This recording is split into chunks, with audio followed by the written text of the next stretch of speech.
Hi, everyone. Welcome to another GEEP Global and GEEP Africa conversation. We're going to let people in as you kind of like make your presence known. So, but we'll also start on time. So please, as always, say hello in the chat. Let us know who you are, where you're from, where you're listening from. It's always good to know how the Global Environmental Education Partnership Network is growing. So please drop us a hello in the chat and just say where you're from and where you're listening from today. I'm going to kick off immediately because we've got a banger of a conversation today, and I want us to like spend most of our time getting into that. So just a quick hello from my side. As you all know, my name is Cindy. I'm based in South Africa. I am the CEO of the Wildlife and Environment Society of South Africa, an organization that actually turns 100 years next year. So super impressive and super happy to like lead an organization and environmental education at the forefront in Southern Africa, and very happy to be part of this Global Environmental Education Partnership Network. What I will do is, there's quite a few of you that have not joined the GEEP Global or GEEP Africa webinar or partnership session before. So what I will do is give a quick opportunity for Judy Browse, who is the Managing Director of the North American Association for Environmental Education, all the way out in the States, for her to give us a quick overview of GEEP and how GEEP Africa fits into that. And a big thank you to the NAAW team, who is the Secretariat of the GEEP Global and helps the GEEP Africa team connect all of you together in conversation around a few important things that we need to like discuss, and a few important things that we always have to have at the forefront in our practice, in our research. So yeah, Judy, over to you. Thank and you you. Can just hand back to me. Thank you, Cindy. And hello, everybody. It's so good to see all of you here on a Monday. And I just want to thank Cindy and the entire GEEP Africa team for all the work that they have done to try and strengthen environmental education across the continent. What an amazing group this is. And Cindy, you are just a superstar. So I'm going to spend 2 seconds to talk about the GEEP, but just know that everything is on the website and we are here to answer any of your questions. The GEEP is a learning network. It's all about sharing effective practice across borders and trying to create a more just and sustainable future using the power of education. And our vision is a future where environmental and social responsibility drive our choices, whether it's as an individual, a community, or an institution. That's our overall vision. And so we are working around the world with so many great partners, including the leadership team, which is US EPA, NAAWE, and Taiwan EPA, and all the GEEP advisors from around the world. So last year we celebrated our 10th anniversary. We have an amazing advisory group, and we came together in Pittsburgh with the NAAWE conference, many of us, and it was really wonderful. And we like to talk about the GEEP as being a network of networks. Everyone that's part of the GEEP is part of a network, and we are trying to strengthen those network bonds that help people get what they need, the training, the connections, the resources. And so we say we're a backbone and champion for global environmental education and supporting all the work that it's already going on. And it's really important that we work together, especially at times like this. It's so, so critical. And the GEEP is really trying to provide a space, a safe space to talk about issues, think creatively, and have more impact. So we have 4 major goals, but this is our big one: connecting and building bridges among practitioners, research, policymakers, others to support environmental education. And also the connection between EE and the Sustainable Development Goals, leadership development, and giving everyone a chance to think about what we can do and think creatively. So the Sustainable Development Goals, not just number 4, it's all of them that are important, and education can help us get to all of them. And again, we're a convener. We meet in different places in different ways to advance this work, and really looking at the great thinking that's already out there and how we can help spread the word. And then we are building regional hubs. So GEEP Africa, we're so excited about that. We just added another hub, the South Asia Hub, along with the Asia Pacific Regional Center. And we're working on Latin America, and our goal is to have that local context. So the GEEP does a lot of different things, workshops, virtual events. You can visit the website. We've had over 150 country visits. We support leadership, the next generation, as well as current leaders. That's part of what the GEEP is. You can look up what is EE 30 under 30, where we recognize 30 amazing young people from around the world. And this is the 2024 class. We're picking the new ones now, and it's an amazing program. We also have other challenge programs like the Youth Innovation Challenge, where we are recognizing amazing young people. And I encourage you to look on the website to find the resources. We have case studies from around the world that look at what works, what didn't work. We have country profiles that kind of give a summary of what's happening in countries around the world in environmental education. And as Cindy said, join EE Pro. It's easy, it's free, and there's a lot of discussion going on and resources that you can find. So we're now celebrating our 11th year, and we're really excited. And you can also take a look at what we've accomplished over the past decade. We have an impact report on the web.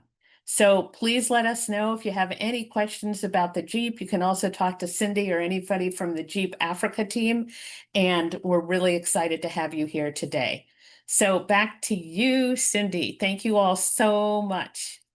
Thanks, Judy. And as you can see, there's lots of things happening within the Global Environmental Education Partnership, all the different regional hubs, super exciting things happening, and all of you into this network of networks. And that's truly what it is. It's a network of networks because we don't come empty-handed into a space. So please do check out the GEEP website and connect through there. I want to just quickly do some house rules before we get into the meat of today. As Judy said, what we try to do is create safe spaces for us to have difficult conversations. How do we move forward in a world that's very uncertain? And a lot of you would have seen or joined the conversation that we had a couple of months ago, where we really focused or introduced this concept of the polycrisis. The conversation back then was like, how do we pull strength from complexity, and how do we amplify homegrown wisdoms to navigate the challenges of the polycrisis?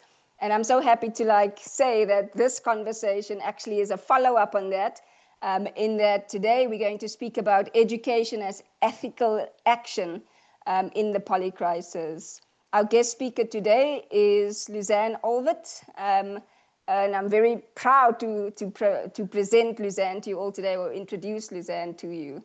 Lausanne has worked in the field of environmental education since the early 2000s, first within the NGO sector, and then in higher education. She started at Rhodes University in 2004 as an environmental education short course coordinator. And she's currently an associate professor in the Faculty of Education. Lausanne has taught across a range of university courses, from teacher and master's degrees or master's programs. And I'm very honored to say that she was my supervisor for my honors degree. So not honors, my master's degree. So I know Lausanne's ethic. I know where Lausanne pulls her foundations for environmental education from.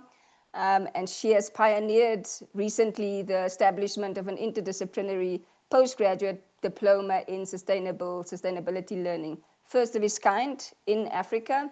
And that was launched in 2023. Lausanne was also the recipient of the Vice Chancellor's Distinguished Teaching Award, and she currently serves as the editor-in-chief for the Southern African Journal of Environmental Education. So with that mouthful, Lausanne, with all of your accomplishments, I would like to hand over to you to education, or ethics in education, through as we go into the polycrisis, or as we live in the polycrisis. What I did want to suggest is just for us to drop all of your questions in the chat box, or write them down. What I would like for Lausanne to do is actually go through her presentation, and then we'll open up questions towards the end of that. So please just note down your questions either in the chat or even her presentation. Suzanne, thanks. Over to you. Right. Hi, everybody, and thanks for that generous welcome, Cindy. And thank you very much to the NAAEE team for the invitation and giving me a space to share my ideas today. And I think I'm just going to share screen and jump right in.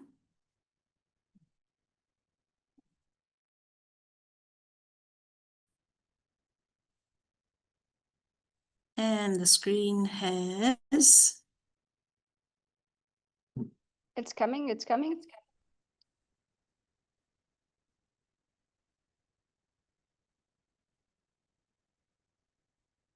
All right, that should be full screen now. Sharing. Cindy, is that? No. Maybe just stop sharing and then you can share the presentation again. Yeah, because it's showing here as shared. Okay. Right, let's try again.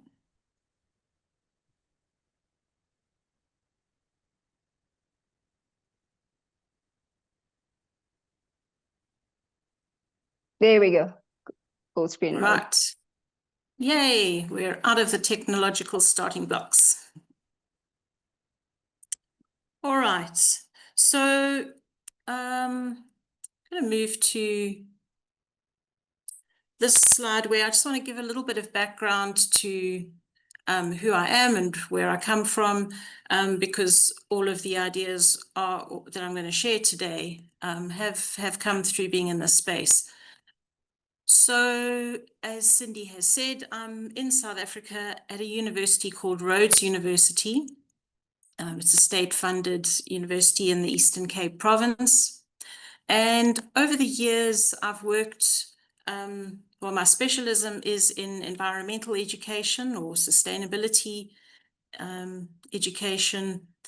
But I have also, because we're in the Faculty of Education, worked a lot with teachers, mostly mid-career professionals in the broader education space. And you can see in the bottom right photograph there is me standing with the Council of the Environmental Education Association of Southern Africa, known as ESA. And ESA is like the regional equivalent of NAAEE. So again, it's a lovely synergy to be able to have these networks collaborating and sharing in some way. So I want to start with this question. That is my starting point whenever I have to develop. How do my students need to think? What do they need to think about? And what do they need to be able to do if we are to have any chance of achieving socially and ecologically regenerative and just societies? Now, that's quite a mouthful and a whole string of related boils down to the question, what is the purpose of education? Because we often can get caught up in all kinds of philosophical discussions about the purpose of education. In now, we really do need to dig deep back into that question. Cindy has mentioned that your earlier webinar this year focused on the Polycrisis. So I'm not going to dwell too much on that. I'm going to presume that everyone has shared this one slide to kick us off with the Polycrisis as the backdrop. I've defined it here as a complex, interconnected set of crises that transcend national borders and require a coordinated global response. And I've got this graphic. We're not going to go into the details of it, but just to sort of get one perspective. The World Economic Forum last year did a survey. It has to be a perception survey because it's about risk. And they, I think they interviewed world business leaders and asked them what they believed the global risks would be in the 2-year period and in a decade from now. You can see from the key on the left, it's color-coded. And the interesting thing, the one that stands out for me, is that in these 300 or so world business leaders' anticipation of global risks in the next 2 years, there's a bit of green. And if you look in the next decade, it's predominantly green in the top. You know, this element of social ecological stress is not just a peripheral thing. It's enough to get the attention of the World Economic Forum, for example. But this picture, I overlay on top of that because it brings us straight back into the immediacy of our local contexts and the complexity of socio-political economic struggles. This photograph was taken earlier this year in the city of Makanda, formerly Grahamstown, where I live and work. And the protests were once again centered around infrastructure, the rampant corruption and maladministration that is seeing the town literally falling apart around us. And what this reminds me of is, or what I want to highlight is that as much as we talk about the global polycrisis in terms of economic trends and systems and resources, it also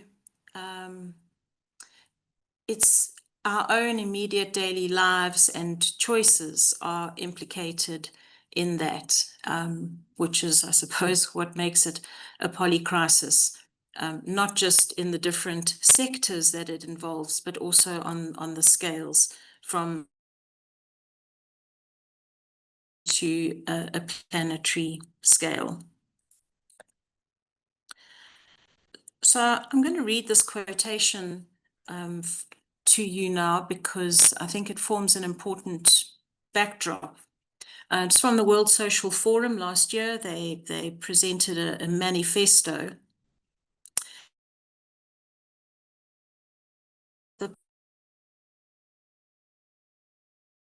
mental crisis, coupled with rising inequality, widespread food insecurities, majoritarian violence, after effects of the last pandemic and the threat of the future one, and escalating tensions between major powers. Sounds like a polycrisis to me. In fact, humanity is on the brink of multifaceted calamities, leading to the destruction of its own survival.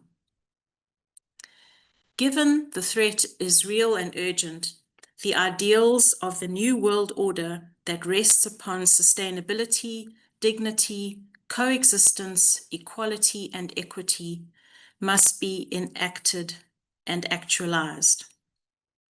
Now, it's the last phrase there that I've highlighted in red text that I believe about education and what it's for and what it should look like. And the term that I find is very helpful, or not just a term, the concept that I find helpful in engaging with this is the idea of the common good. So when groups, for instance, like the World Social Forum, call for a new world order that rests on sustainability, dignity, coexistence, equality, and equity. Much of that can be encapsulated in this idea of the common good. So I want to say a little bit more about it, because I believe that our focus on the common good is what can orientate us quite clearly towards seeing education as ethical action. The common good, I've said there on the slide, it refers to the benefits that we all share, that they're not always environmental, they can be sort of public health systems, but mostly we refer to the air, the clean air that we breathe. And so it's the things that we all have in common, regardless of where we live and how old or young we are, or what race, color, or creed we are.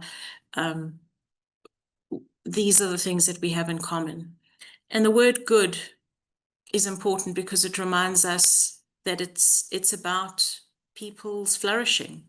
It's about well-being. And so what that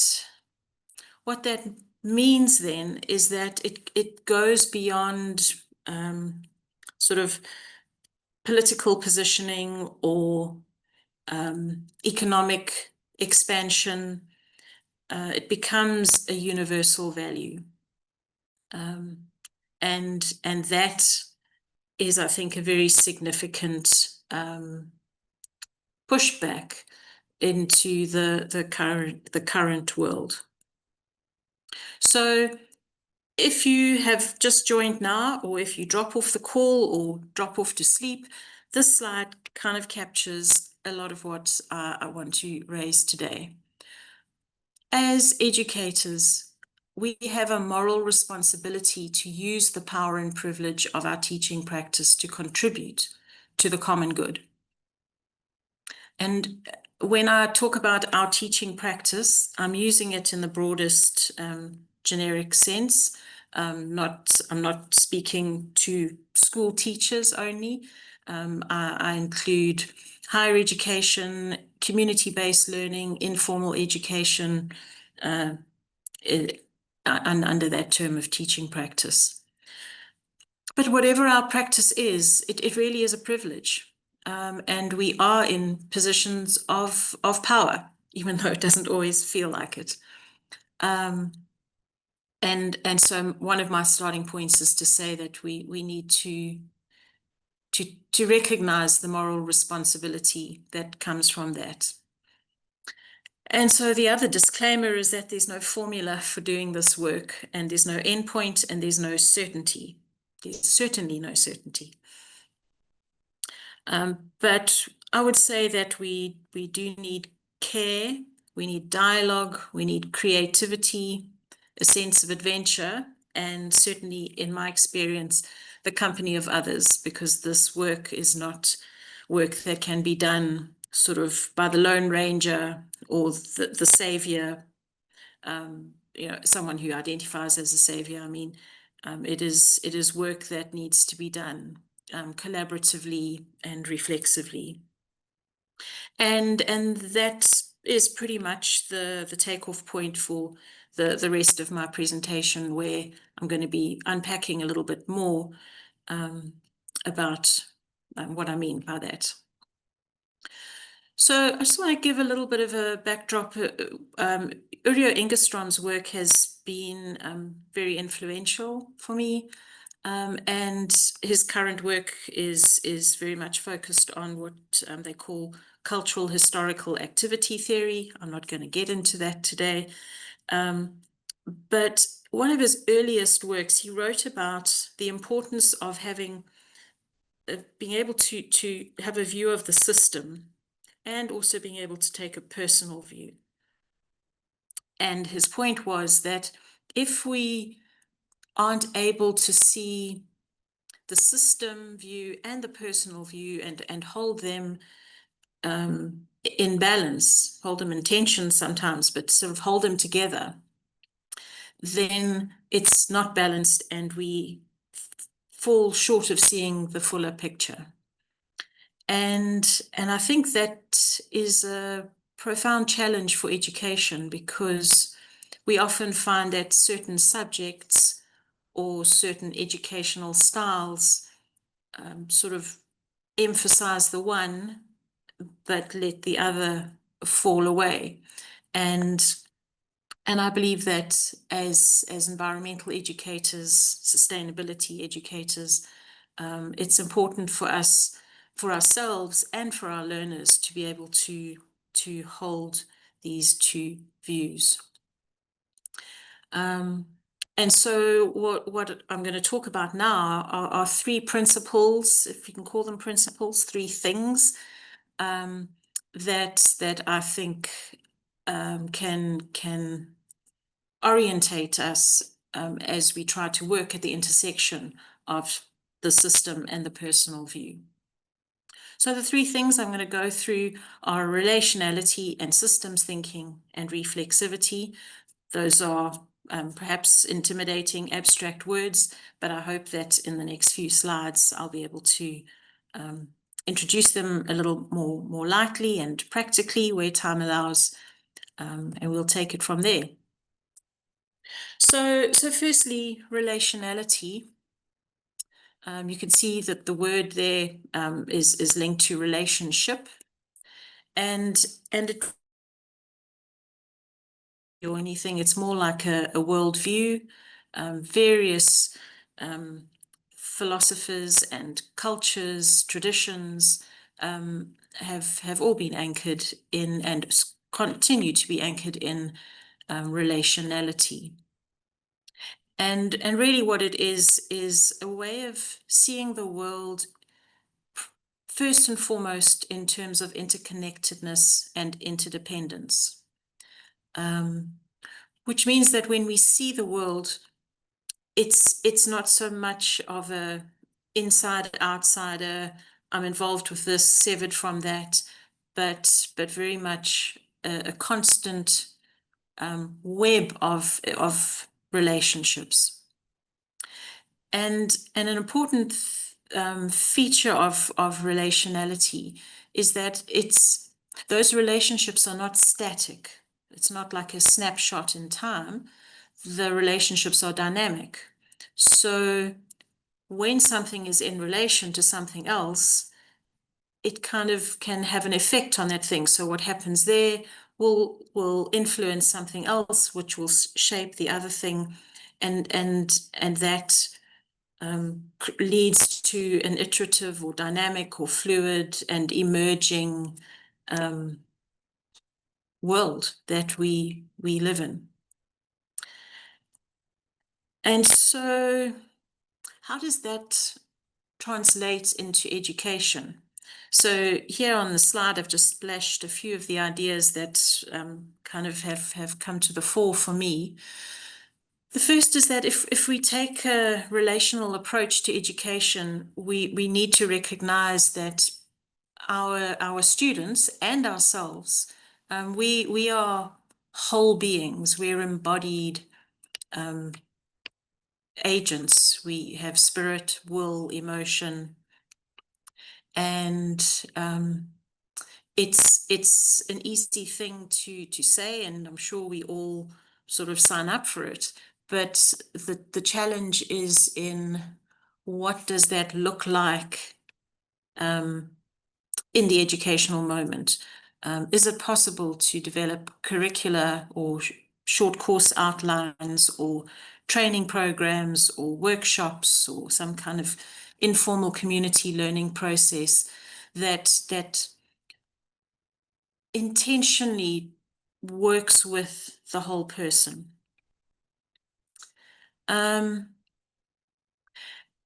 And one of the reasons I believe that a relational approach to education is so crucial is because it's like, I could almost use the word like foundational or fundamental. It's foundational to those other kinds of skills or dispositions like empathy and reciprocity that we have recognized is, well, those skills are so important in responding to and moving through the polycrisis. And yeah, it would be difficult, for instance, to try and develop empathy and work in empathetic ways with a group of students if the learning process itself isn't grounded in a relational approach. And that approach is wonderful in the sense that it invites curiosity and attentiveness and care. But in my experience, it can be quite challenging because you have to be able to work within and sometimes outside of the certainty of course structures and handouts and things that often as educators we sort of hold on to because it gives us confidence or power or just simply helps manage the time. But working in these kinds of ways does challenge us to move beyond that. So I do want to draw attention to something that I've been noticing in some of the literature and online presentations recently, which is that this idea of relationality or relational approaches is becoming in some circles quite a buzzword. It could be sort of the new thing that we all want to be able to associate our work with. And I would be careful not to let the idea be reduced, you know, that a relational approach just means I'm aware of my relationship with everyone and we're all going to be nice to each other and respect each other. Yes, of course, those things are essential, so don't let me be quoted as saying they're not. But I do want to say that a relational approach challenges us to go further than that, because relationality involves seeing the parts and how they are connected. And you can look at that photograph in the bottom right of the screen there, and that's me with some of our postgrad diploma students doing a little exercise, talking about how our own lives and professions and disciplinary backgrounds have some kind of connection to others. And that's an example of you know, relationality where it's about just recognizing that this is in relationship with that and there's a connection between this and that. But the really crucial bit is to also pay attention to the quality of the relationships between those parts. And I think that's really the challenge. Anybody could run a workshop or a course or have their school classroom operating in a so-called relational way where we all recognize that this is linked to that and that's linked to that.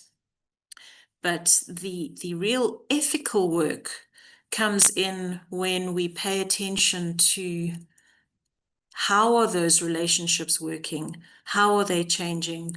Why are those relationships the way they are? And is that right?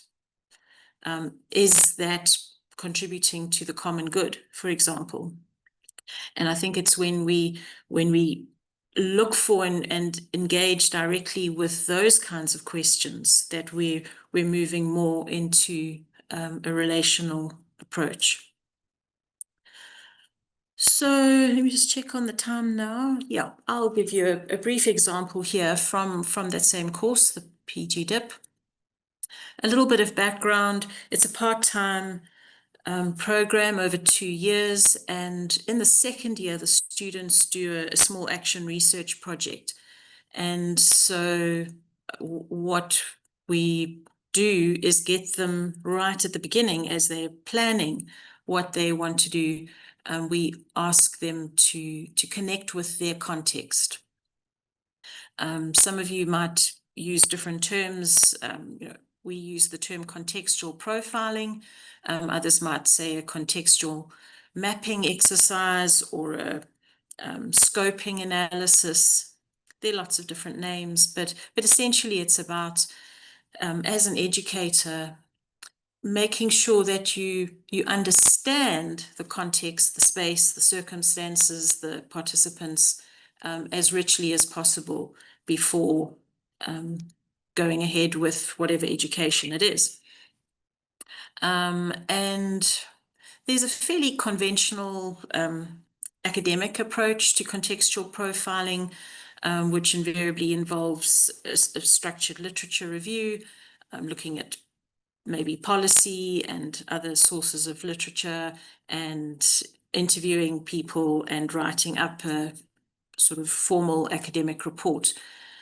And so what we experimented with this assignment was to say, let's loosen that up a little bit and try and have a more multimodal approach.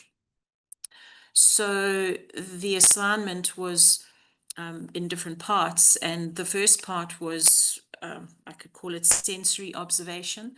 It really just asked the student to sit in the space in that context, whether it be a wet environment or a farm, and just to use the senses to tune into it. And we also asked the students to find one or two historical artifacts, and by that we meant something in that space that tells us something about its history. And then also the more conventional, find some sources of literature, something that's been written about the place, or the situation or the community, and then talk to people who have different perspectives. And it seemed like a fairly sort of straightforward assignment. I was worried that it wasn't going to be challenging enough, maybe a little bit fragmented. And it was, for some of the students, it was a very profound experience, to the extent that two of them they actually struggled to write up the assignment, and we needed to negotiate a way to support them to finalize it.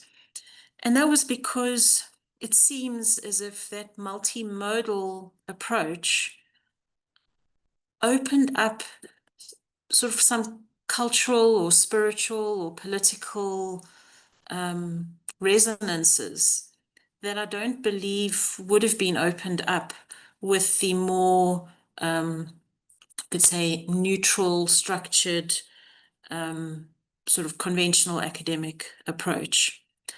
And I've put this in as an example of a relational approach, because it kind of, the assignment was based on the understanding that when we work in a context, we are in relationship with that place, with its history, with its futures, with the people who have been in it, with the species that are in it.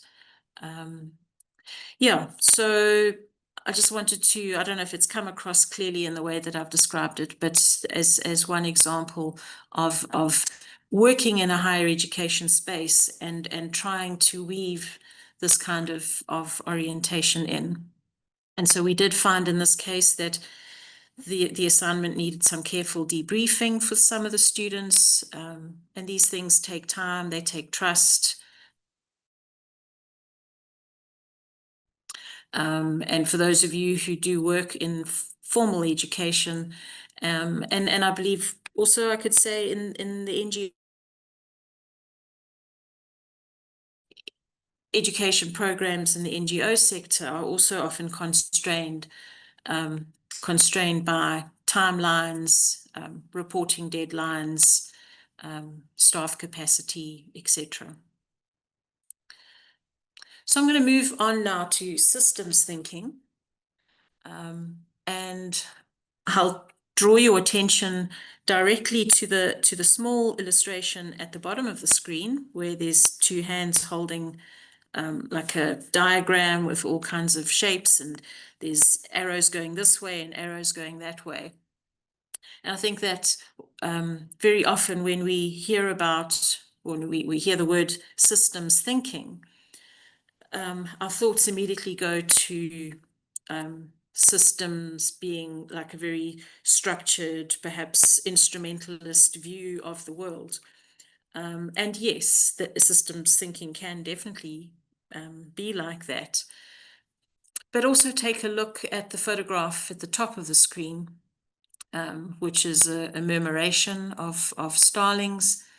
And yeah, if I was more tech savvy, I would have embedded a video of that. And I hope that everyone on this call has had the privilege at some stage in their life of seeing a murmuration of birds as a flock just flows and swirls and twists through the sky.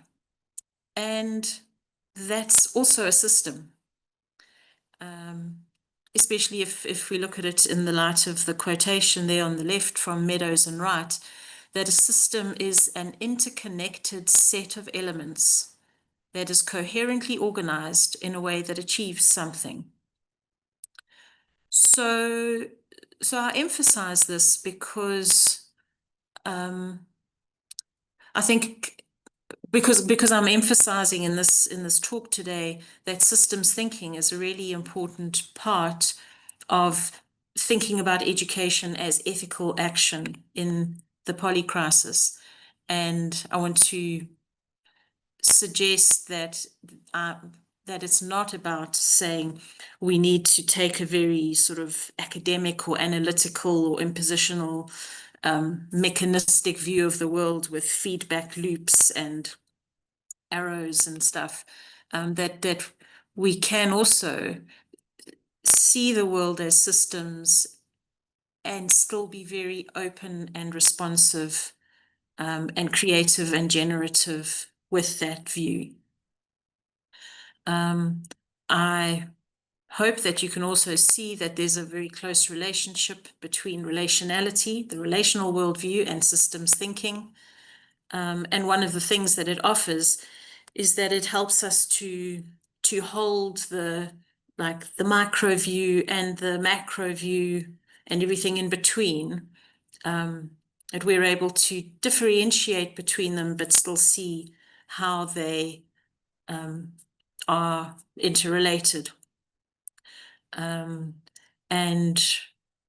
we recognize that systems are responsive. So again, they're not static things, and that it's not some linear thing, but systems are emergent. They're developing and shifting and growing all the time. And it helps us to find coherence. And these are things that I believe are really important as we think our way ethically through the polycrisis, and not just get totally overwhelmed by this sort of relentless troubling at the micro, meso, macro, but we can't differentiate it because, as our students in South Africa like to say, I don't know if it's a global thing, but they just throw their hands up and say, "Yo, it's a lot."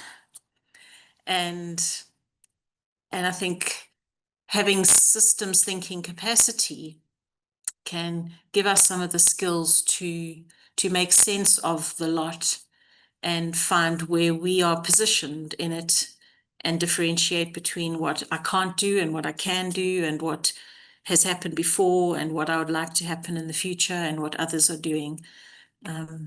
So that is why I've included it here. And just very briefly, another example from our postgraduate diploma. When we designed the curriculum, we thought that excursions were going to be just a nice to have if the weather's good and the budget, excuse me, if the budget allows. But what we realized from the very first session was how central local field trips, just a little half day or 1 day excursion can be in grounding the learning in authentic contexts, etc. And I have already mentioned briefly the troubles that our city of Makanda is going through. And this particular example, we did a case study where we looked at a project. Well, the town hosts the National Arts Festival, and it's struggling to survive because theatre goers, art lovers, rural city, when the roads are potholed and donkeys are eating rubbish from the trash cans in the street, and there's potholes in the roads. So ironically, the National Arts Festival has leveraged government funding to essentially do what the municipality should be doing, fixing the streets, managing the waste. They've started recycling programs, trying to use waste to produce building blocks that can be used in low-cost constructions, etc., etc. So we went down with our students and we had a whole day of meeting everyone from the director, the CEO of the National Arts Festival, through to teams on the streets who are pouring sort of hot tar, fixing the roads. And in the top left corner, you can see one of the teaching team. And we were at a toposcope on a hill outside of town, looking over the landscape, and we were able to talk about the ecological systems, the agricultural systems, the economic systems. Study really brought it home how interconnected all of those things are. And it left our students with this really important insight that as community activists, we don't have the luxury of sitting in our particular disciplinary corner and saying, this is my thing, this is my thing. But the systems thinking view allowed us to start seeing the big picture and then being able to say what can be done. So to wrap that up, just to summarize, systems thinking helps us to make sense of complex systems, and it helps us to recognize interconnections and patterns. And so finally, reflexivity. Once again, going to share a quotation. You can tell I'm an academic. But Cunliffe writes, as academics, managers, and students, we spend a lot of time focusing on what to do, the techniques, theories, models we can apply to be more effective and efficient. But what if we begin to think about who to be? If we can figure out what it means to be a good, ethical, moral person in a good, ethical, and just organization, then what to do may look different. Engaging in this type of discussion involves both self and critical reflexivity. And elsewhere, she went on to differentiate between those things. And I think it's quite useful to think of reflexivity. So to be self-reflexive, it's a bit obvious there, it's about yourself. So what are my feelings in this? How have I handled the situation? What are my values? How did I feel during that meeting? How did I treat the people in my neighborhood after that incident? And so the reflexivity then is when we are able to look at what we have said and done and believe, and then sort of evaluate it or go, is this the best way I can be? Is this, and then to think about future action and what we might want or need to do differently or keep doing. But the critical reflexivity is when that kind of process happens, but it's not about the individual, but it's about, your organization, your school, your community, to be able to look at the mechanisms, the structures, the policies, the little protocols that you might have in your organization, or we do this, or we let these people do that, but not that. And to ask those difficult questions of like, why do we do those things? What effect are they having on the world? What connection do they have? How are they implicated with the common good? Which leads us back to that quote above from Cunliffe. Can we look at our educational programs and go, is this contributing to things that are good and ethical and just?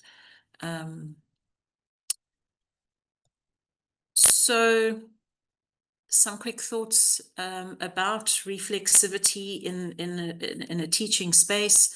Again, I'm coming from experience in the context of higher education.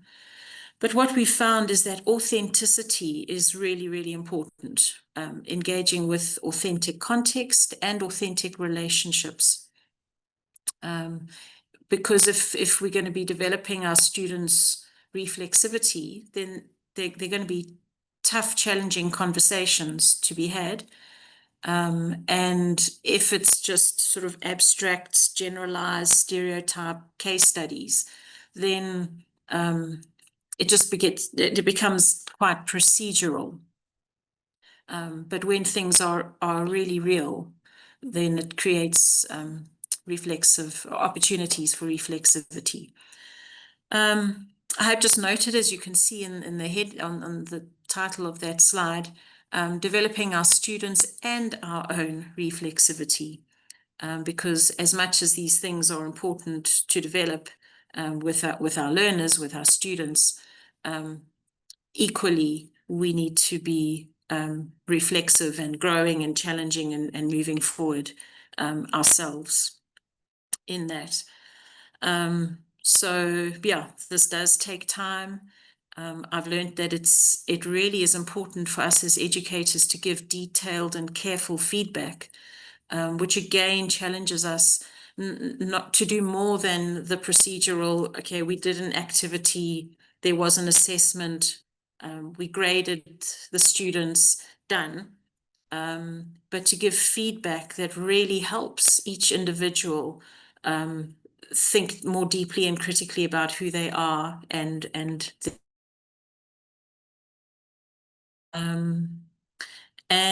it's an important responsibility to mediate students' exposure to diversity and complexity and uncertainty and adversity, because our students are all going through that, often in ways that are more challenging than what we have to contend with. So it's important to have teaching spaces that can mediate that and create a safe space to develop reflexivity. And the last point there, a futures-oriented focus is so important. To be reflexive, it's hard to be reflexive if you don't have a sense of a future, of tomorrow. Why would I want to improve myself if I've got nothing really to live for? So really cultivating in young people a sense of a tomorrow that's worth fighting for is, I believe, a fundamental part of developing reflexivity. So pulling this all together, why would we want to weave these together? Well, I'm saying that it can lead students to see the big picture, the polycrisis, and engage with the complexity of it, and make sense of it, but not be overwhelmed by it. And when we weave together relationality and systems thinking and reflexivity, it leads us to a point where we just have to acknowledge the fullness of who we are, that we are embodied, feeling, vulnerable dreamers, and we are change agents. But we are living and working and learning within a polycrisis.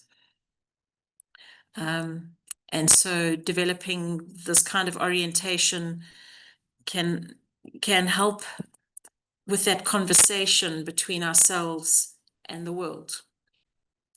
And then Cindy and the NAAWE team who organize these webinars, this last bullet point, if it isn't something that has already come up in your webinars, I think there's an important discussion to be had around inter and transdisciplinarity, and what that means for environmental education, which I believe has always been inherently inter or transdisciplinary, but it's an interesting and important space to watch.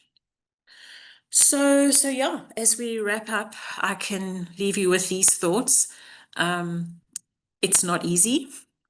Certainly what I've shared with you today is evidence that it's far from perfect. It's not complete.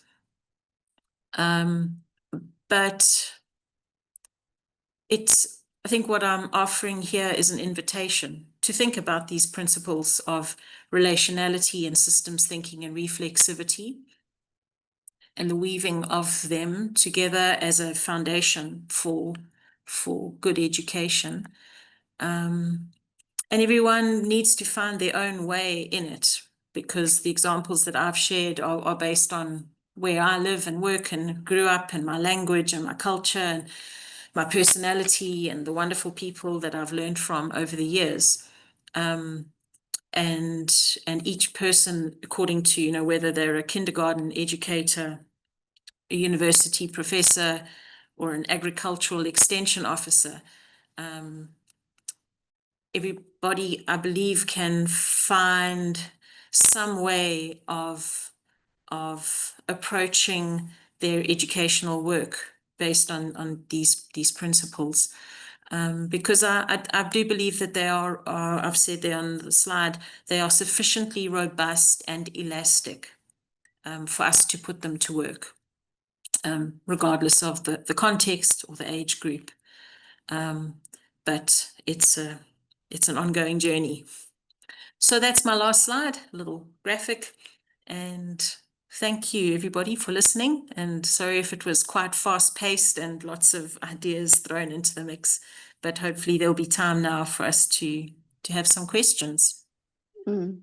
Yeah, great, awesome. Thank you, Lausanne. I'm just self-reflecting in my space. It's, it always seems so common to use things like relationality, systems thinking, and reflexivity in how we do our work. But I think you've just so nicely brought it all together in terms of why it's important for us to do that. In fact, one of the questions that came with registration was, what are the benefits of education as ethical action in the polycrisis? And I think these 3 principles that you've just laid out now gives a good foundation for what the benefits for that could be. I don't know if you wanted to add anything with regards to further benefits. And then just a note to everyone, please just put your hand up if you want to engage with Lausanne. Also just a note that we will run until about 10 past 5 or 10 past the hour, depending on where you are. So please do stay on and engage with us. You have the opportunity to ask Lausanne a question. Just put your hand up and I will recognize you. So one of the questions, Lausanne, was, what are the benefits of education as ethical action in the polycrisis? Well, I mean, I think, I hope most of my talk kind of unpacked that in some way. Yeah, it seems difficult to answer a question of what are the benefits of ethical education, because it's ethical and the ethics of it would, but I think that the struggle would be to identify what the ethic is and what we are standing for, because we can have a range of perspectives, positions, agendas that are all saying this is ethical, we're doing the right thing. And education can be used and misused, with everybody saying, well, you know, we're using education to do the right thing, to make the world a better place, a freer place, whatever a place. And that is why I anchored what I was saying in this idea of the common good, so that when we're going, but what do we mean by ethical? What I mean by ethical is it's about the common good. And if we position ourselves unambiguously and unapologetically around that, then the other stuff sort of seems to fall into place or become clearer. Yeah, don't know if that answers the No, it does. question It does. entirely. Yeah. And just a follow up on that one is, like, you know, with so many of the big problems happening at the same time, obviously, like linking back to the Polycrisis, someone is asking, what is the most important changes that teachers should make now to help young people face these challenges as they become the thought leaders of tomorrow? Yeah, that's such an important question, and I think I opened it up with that discussion around relationality and systems thinking, because especially in what I haven't even touched on in today's talk is AI, the implications of generative AI, and what that brings into the educational space.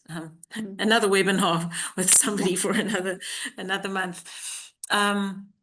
But yeah, really, I mean, that is changing the face of education completely. And so education then no longer becomes about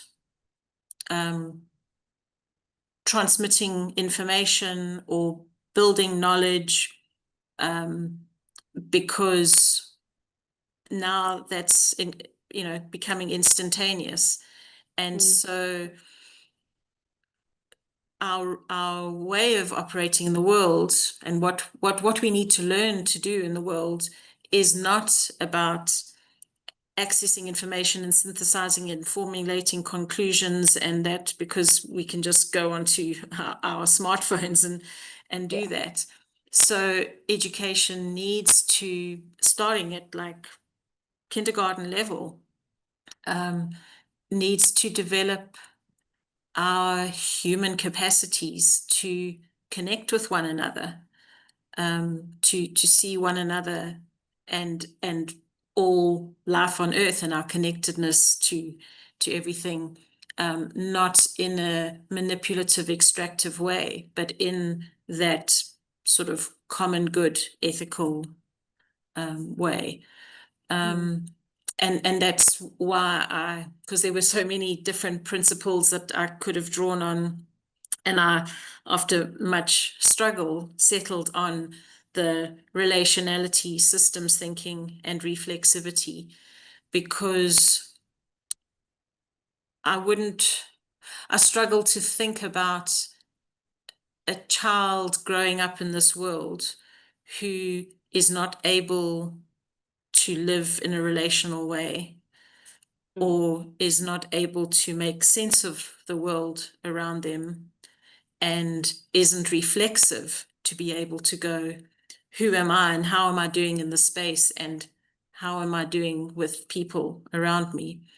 And so that's why I believe that, amongst many other things, those are the non-negotiables, starting at an age appropriate way, as young as a child is, like as young as possible, and then just moving with those capacities right through lifelong learning. We're all still learning those things. I certainly am challenged every day in terms of relationality and systems thinking and reflexivity. Yeah. Thanks, Lausanne. Since no one has their hand up, I'm going to take one more opportunity to read a question that was also put in the chat. Teaching in higher education, and particularly biology, we are often locked into a curriculum and a set of labs covering technical material. Any ideas on how to weave systems thinking and relationality into the course while still covering the curriculum? Another tough question. Yeah, I actually have a master's student at the moment who's a grade 11 and 12 biology teacher in Namibia. And she's been struggling with the same thing. And her research project is looking at the teaching of biodiversity as a topic and finding this mismatch between the syllabus and the textbook, and then what she's working with, like the international ESD, Education for Sustainable Development, and what does ESD say education needs to look like, and what sort of pedagogies are suitable. And she's finding that there's quite a misalignment because of the nature of certain disciplines. So, I mean, in response to that question, I don't want to have a sort of naive, sort of idealistic response and go, no, just find a way. Because the reality is, when you're a classroom teacher and you're locked into a curriculum that says in week 1 you do this, and week 2 you do that, there is very little wiggle room.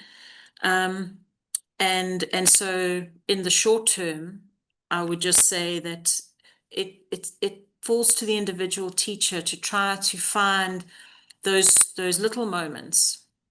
It doesn't have to be, a whole test or assignment, but there are ways of talking about things in biology that reflect our values and reflect our sense of connection to others in ways that could be extractive, or respecting intrinsic value. So I think teachers have a very powerful almost modeling role that is invisible. It's like a hidden curriculum. But there are some teachers that just, when you're in their space, in their classrooms, you know that in the space everyone matters, even the plants on the windowsill. Yeah. And in other biology classrooms, it's just about learning the facts and measuring this and dissecting that. So I would just say, in response to that question, for now, just try to bring that in through your own lived presence and pedagogy. And then to say, in the medium and long term, a lot of work is being done internationally to realign curricula, school, national syllabus, whatever countries want to call it, but sort of getting the schooling system and higher education systems to catch up with the polycrisis. Because at the moment, what our schools are doing or preparing, and what the world is going to be requiring are not the same. And so hopefully into the future, we'll have revised curricula that make this kind of thing more explicit and deeper. Yeah. That's a nice way to end. There is one more question in the chat, and I see there is a hand up also, but I do know that it's 10 past the hour. I just want to thank everybody. Yeah, everybody who came out today and engaged. I am going to give Adedoyin a chance to ask his question. But if you need to drop off, please do so. Thank you so much for listening today, and for coming to share some of your experiences in the chat. So I'll give to Adedoyin for the last question, and then we'll wrap up after that. Adedoyin? Hello, yeah. So good morning and good afternoon, good evening to everyone. It's really great to be part of the webinar. I just wanted to drop maybe one thought, just to complement what the speaker has already mentioned about how to integrate system thinking into curriculum when we are restricted. So by the way, even though I did my PhD in energy, my approach looking at energy and SDGs, the connections and the nexus, my approach was system thinking, and I use system dynamics as a tool. Now, in my university, there was no course on system dynamics at all, let alone any means for me to learn it. Somehow, I got to learn it. But where I'm going on this is actually that even though my focus was not system thinking, but I was able to adopt system thinking as an approach. So if you're teaching biology in school, we give them assignments to discuss about water cycle, production cycle, and all of that. Rather than just take it narrowly in engaging with them, why not adopt a system thinking approach in engaging with the students on those topics? So I'm suggesting that we might, of course, indeed, I know that there are a lot of, just like the speaker said, there are a lot of works being done to integrate system thinking as part of school curriculum, particularly in developed nations.